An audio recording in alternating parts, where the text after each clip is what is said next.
I am not renewing my lease, which means I am officially moving out of this apartment. We are on FaceTime. I'm telling you a story, so let me explain. I am not editing this video. I'm throwing everything together and posting. I feel like I've been in a transition period for a while now in terms of figuring out what my next move is. I'm definitely still staying in New York City, but there are things about this apartment that have not been great, and therefore I cannot justify staying in the apartment. I pay $2,500 a month for my apartment, and that is a lot of money. This is the most money I've ever spent on literally anything, and I have always felt like I was kind of throwing money away, but I wanted to live in Manhattan so badly. I wanted to be in a good area, and I wanted this experience for my first year in New York City.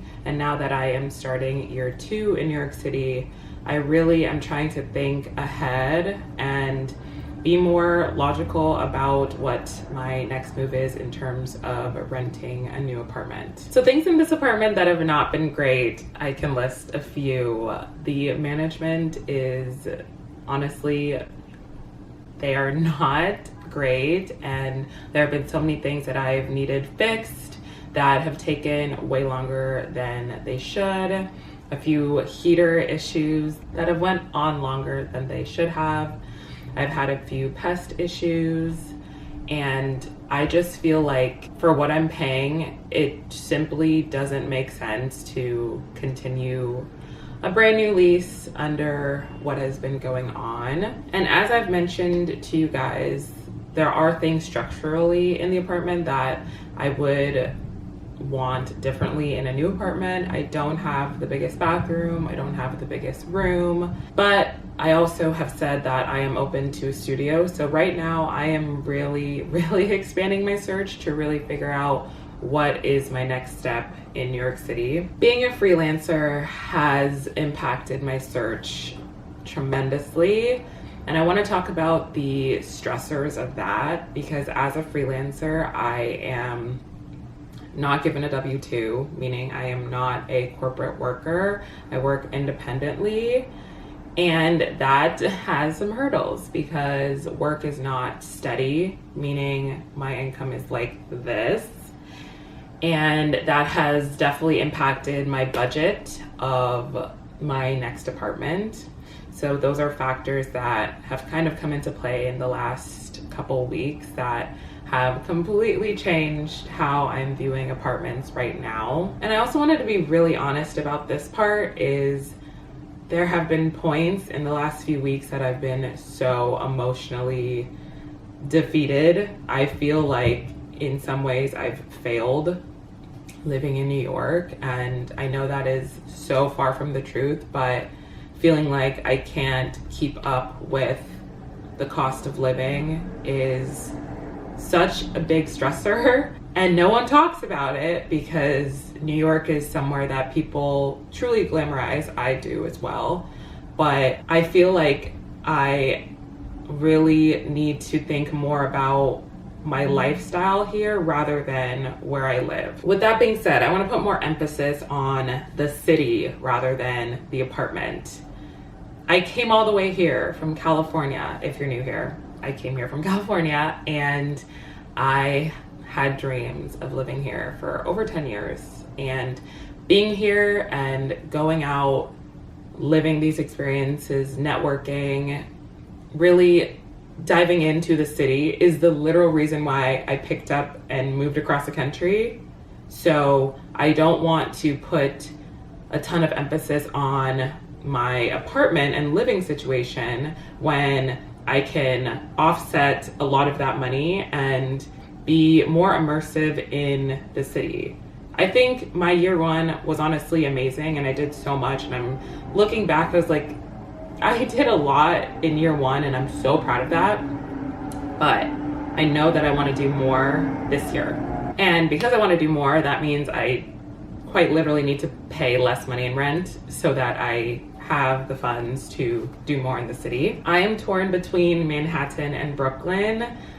these are the two worlds that a lot of people talk about when they talk about New York City. These are the two boroughs that everyone talks about. I'm so torn in terms of my apartment search. You guys have seen all the apartments I've gone and seen. I actually also went and looked at some FiDi apartments, but definitely I did not like FiDi. I thought I would like it, I really did. And the allure of FiDi, I really thought I would like it, but I did not end up loving it, so that is off my list. So I didn't even feel like it made sense to make a video about those apartments. But it's crazy because I literally went on a date a few days ago, and this guy was honestly being so condescending about Brooklyn and living in Brooklyn, which was such a turnoff, one. But that just brought up this other big phenomenon that I have been hearing as well, where people are saying, or kind of looking down on people who don't live in a certain area or don't live in a certain borough. And that is bullshit. Like, I cannot believe that people do that. It blows my mind. It blows my mind.